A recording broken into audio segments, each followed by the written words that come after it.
Fala crente, seja muito bem-vindo ao nosso devocional, continuando a temática dos profetas menores, que você possa abrir a sua Bíblia, livro do profeta Joel, capítulo 1 do profeta Joel. Esse profeta, enquanto pessoa desconhecida, a única informação que temos é que ele é filho de Petuel, enfim, que a palavra do Senhor chega para ele. Isso nos basta. A questão temporal não nos é dada, não nos é informada. Muito provavelmente é um período pré-exílico, porque ele denuncia a destruição, ele denuncia o grande e terrível dia do Senhor, mas isso deve ser também entendido como o dia do julgamento final, uma questão mais futurística, assim, após a volta de Jesus. Fato é que ele começa a falar sobre os filhos, ele começa a falar para os anciãos, ele começa a falar sobre todas as gerações e que aquilo que ele iria anunciar era algo que deveria ser perdurado, é algo que deveria ser comunicado, anunciado às gerações também futuras. Ele faz uma reflexão que as pessoas precisam despertar, ele diz: despertai vós bêbados e chorai e gemei, todos vós que bebeis vinho. Está lá no versículo 5, interessante a figura emblemática, simbólica do vinho. Paulo vai dizer em sua carta aos Efésios, capítulo 5, versículo 18, para a gente não se embriagar com vinho, em que há contenda, mas enchei-vos do Espírito Santo. O vinho ele é símbolo tanto de alegria. Jesus, do primeiro milagre registrado de Jesus é em Caná da Galileia, onde ele transforma água em vinho. O vinho é sinal de alegria, mas ao mesmo tempo a dosagem, a medida, a quantidade, o propósito, enfim, do vinho, ele é entendido também como sinal, como reflexo de vergonha, como reflexo de pecado. Essa reflexão de Joel, então, continua falando sobre a necessidade de se perceber, de se estar atento ao que está acontecendo ao redor. Ele fala sobre lamentar, lamenta como uma virgem envolvida em um pano de saco pelo marido da sua juventude, está no versículo 8, ele está falando sobre o luto. Ele começa a detalhar situações que não estão sendo percebidas pelas pessoas, nem pelos sacerdotes.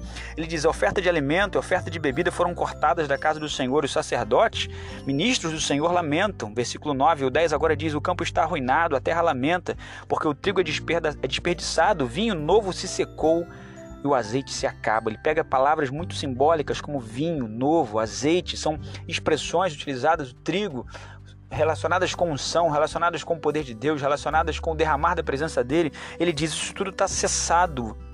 Então ele diz: envergonhai-vos, ó lavradores, chorai, que vocês possam estar atentos a isso, porque a colheita do campo pereceu, a videira está seca, a figueira murchou, a romeira também, a palmeira, a macieira, todas as árvores do campo estão secas, porque a alegria dos filhos dos homens secou. Versículo 12, se não há alegria verdadeira, genuína, não aquela provocada pelo vinho, mas a verdadeira provocada pelo Espírito e pela presença de Deus, é impossível que você consiga externar para qualquer produção, para qualquer trabalho, para qualquer relacionamento a sua alegria, se a verdadeira alegria, a alegria abundante do Senhor, a alegria que excede, que provoca uma paz que excede todo entendimento, não está dentro de nós. Por isso ele diz: santificai um jejum. Ele vai falar: cingi-vos, lamentai-vos, sacerdotes. Ele começa pelos sacerdotes, pelos ministros do altar, e vai passando até chegar em todas as pessoas, falando toda a noite e até o dia, que a oferta de fato de vocês seja verdadeira. Santificai-vos um jejum, está no versículo 14. Convocai uma assembleia solene. Ele conclama ali, ele faz um clamor para que as pessoas estejam atentas à situação que está acontecendo e que elas possam reagir a isso.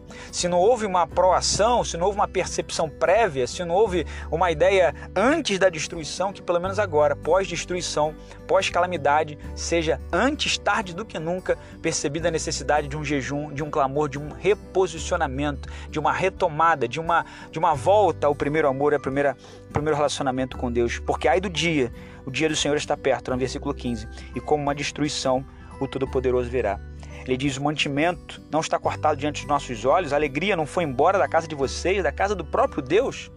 É uma pergunta retórica no sentido: isso não está incomodando vocês? O fato de vocês não estarem mais alegres, a colheita não está vindo, vocês continuam preocupados e achando que aquele paliativo provocado instantaneamente, imediatista pelo vinho, resolve o problema de vocês? Ele diz: Senhor, a ti clamarei, está no versículo 19, porque o fogo devorou os pastos do deserto e a chama queimou todas as árvores do campo. A criação está clamando, a essência é essa. O mundo está percebendo o que está acontecendo, a criação de Deus percebe isso.